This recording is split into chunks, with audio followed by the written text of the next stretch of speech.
Hallo zusammen, Vollmondenergie am Start. Schauen wir uns die Vollmondbotschaft fürs Kollektiv an. Ich bin gespannt, was uns hier erwartet. Macht ihr auch Rituale an Vollmond? Ich persönlich mache immer eins. Hat mir mal jemand gezeigt, da geht es um das Anziehen von Geld zum Beispiel. Jetzt gucken wir mal, was wir hier hören sollen dürfen.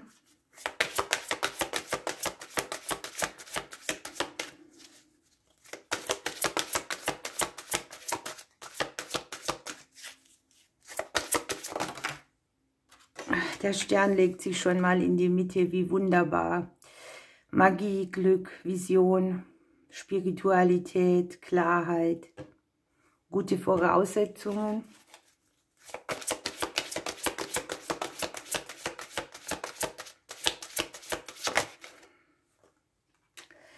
Und ich habe hier so ein Thema, da klärt man sich das Außen, die Außenwirkung und Klarheit auch, die von außen kommt. Also hier erhofft man sich irgendetwas, das sich dreht, wendet. Man hat vielleicht schon eine Vision gehabt und hier kommt es von außen auf uns zu. Das Außen spielt hier eine große Rolle, natürlich für uns alle im Moment. Hier in der Legung besonders. Zeige dich der Welt,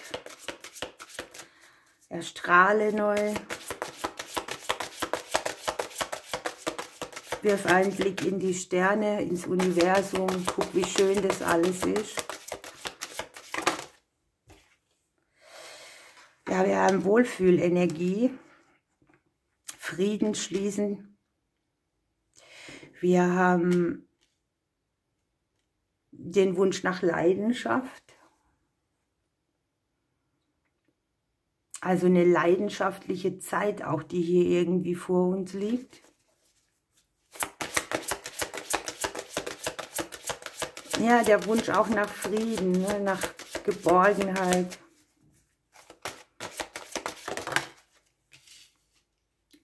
Wir brauchen eventuell, sage mal, sind die Karten so riesig.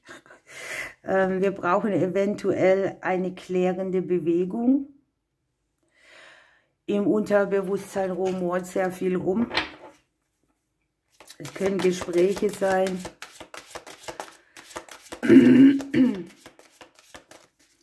Das können Richtungswechsel sein. Das kann auch damit was zu tun haben, dass man selber Führung für seine Sachen übernimmt.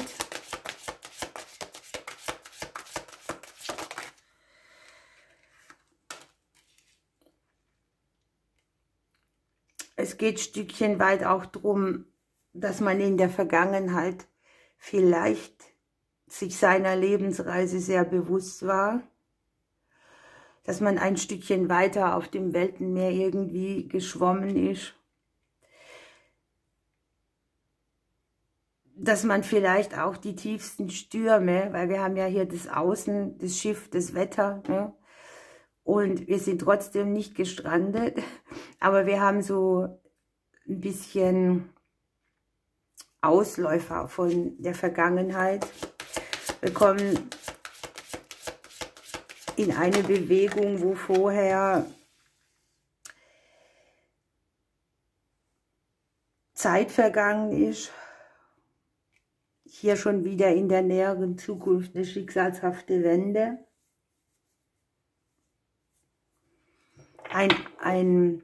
Möglicherweise ein Eingriff vom Schicksal. Aber sehr schön mit den Sternen, also nichts Krantiges oder nichts Raues.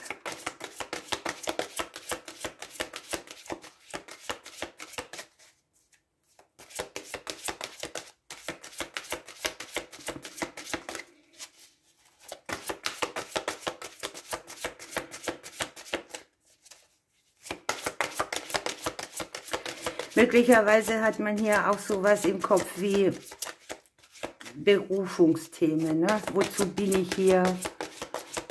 Was sind meine Gaben? Was sind meine Talente? Was vernachlässige ich? Was muss ich mehr oder darf ich mehr nach außen tragen? Wofür habe ich noch Geduld? Wofür habe ich keine Geduld mehr?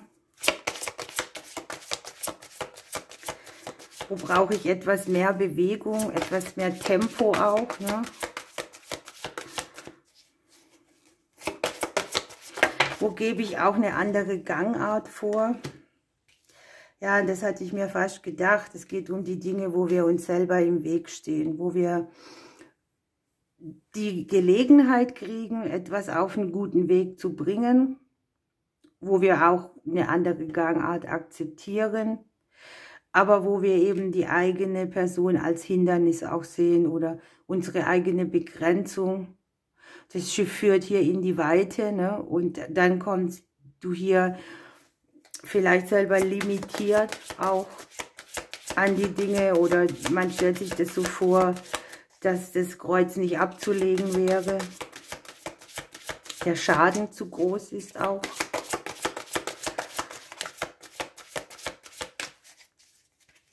Der Schaden, den das Schicksal schon hinterlassen hat.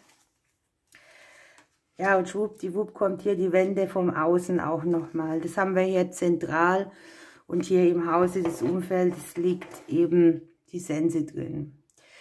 Die Sense beschneidet Dinge, die verkürzt Dinge, die löst auch Verwundungen aus. Ich habe aber eher das Gefühl, das Schicksal spielt uns hier in die Karten, dass wir etwas verabschieden können. Ein Ding, bei dem wir uns selbst im Weg stehen.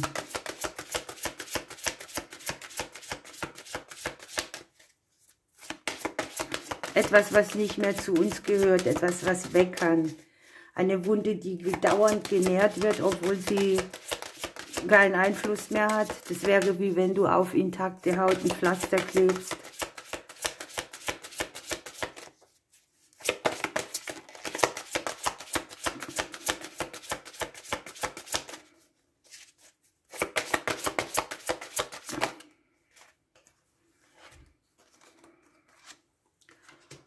Ja, eine Situation,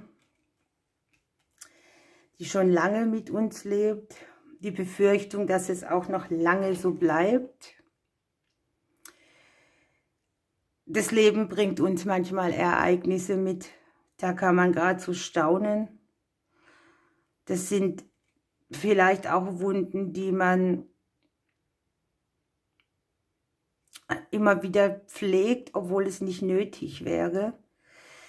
Es geht ja darum, sich wieder auf den Weg zu machen, einen neuen Weg einzuschlagen, eine Entscheidung für sich zu treffen.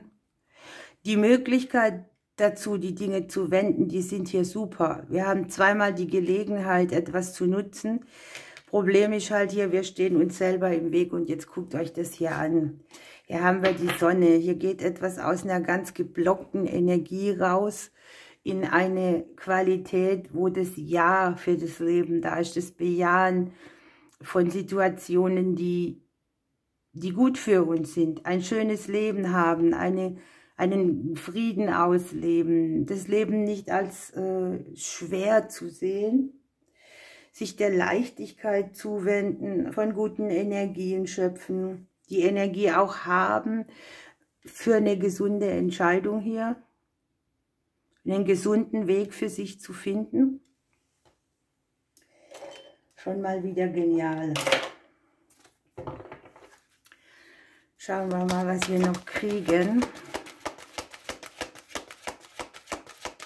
Hier kommt definitiv eine Wende. Die kommt als Chance daher, als gute Möglichkeit. Der Punkt der Schwierigkeit könnte einfach sein, dass wir hier uns selbst in den Weg stellen und nicht zulassen, dass man geht. Ne? Ja, klasse Ding. Jetzt liegt ja auch mit dem Klee das Glück noch vor uns. Das ist ja das, was ich meine. Wir hätten hier der Chancen viele, der Möglichkeiten viele. Und das Glück liegt irgendwie näher, als man denkt. Es ist kein schwieriger, langer Weg, sondern der ist ja von einem guten Stern begleitet, von einer Wende, die zum Guten führt und wo man auch das Glück dieser Wende wieder in den Blick kriegen soll. Die eigene Definition von Glück wäre hier auch noch ein wichtiges Thema. Und ich habe unten noch Ginster, du bist ein Sieger. Hier scheint auch wieder die Sonne, ne? Habe Mut, den Weg zu gehen. Hier wird Dunkelheit vertrieben. Es kommt Licht, Kraft und Zuversicht auf den Weg. Dann nehmen wir noch ein Krafttier.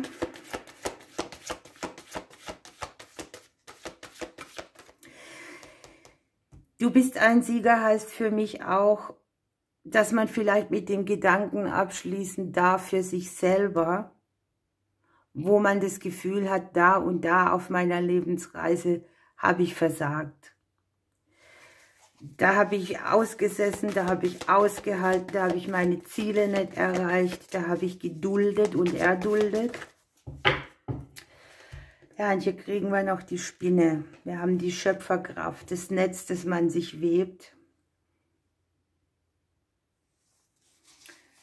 Hier steckt auch die Aussagekraft dahinter, dass man nicht ins Bodenlose fällt, sondern dass man eingewoben ist ins Netz. Dass man seine Netze selber spinnt, dass man den Faden dazu in die Hand nimmt und loslegt. Dass man sich aus Verstrickungen befreit. Dass man Licht gegen Dunkelheit ersetzt. Dass man die wahre Kraft kennt. Sieger, Sonne. Dass man auch spürt, dass man kein Einzelkämpfer ist, sondern dass wir auch die Möglichkeit haben, Entscheidungen zu treffen, bewusst. Und dass wir einfach die Vision wieder haben, voranzukommen und nicht in diesem Netz bleiben, das uns festhält. Also es geht darum, einen Weg zu gehen, rauszukommen. Der Stern steht für mich auch immer für die Vision, die ich habe, ne? Habe ich abgeschlossen mit den Dingen? Habe ich noch Größeres vor? Was möchte ich mit meinem Leben überhaupt anfangen? Da geht es sehr viel um die weibliche Seite, deshalb legt sich die Dame hier auch ins eigene Haus. Und es geht um die Erlösung von Themen, wo man dachte, ich bin eingesponnen in etwas, ich kann mich nicht befreien. Ja, die Schicksalsweberin taucht auf und sagt uns dann halt auch, ich webe meine Visionen und Träume. Hier die Endkarten, die sind so genial, ne? Wenn man sich nur selber nicht im Wege stände, hätte man hier eine super Chance. Ihr Lieben, ich wünsche euch eine wunderbare Vollmondzeit. Nutzt die Energie, die zur Verfügung steht. Sie ist zu genial. Ich drücke euch. Bis bald.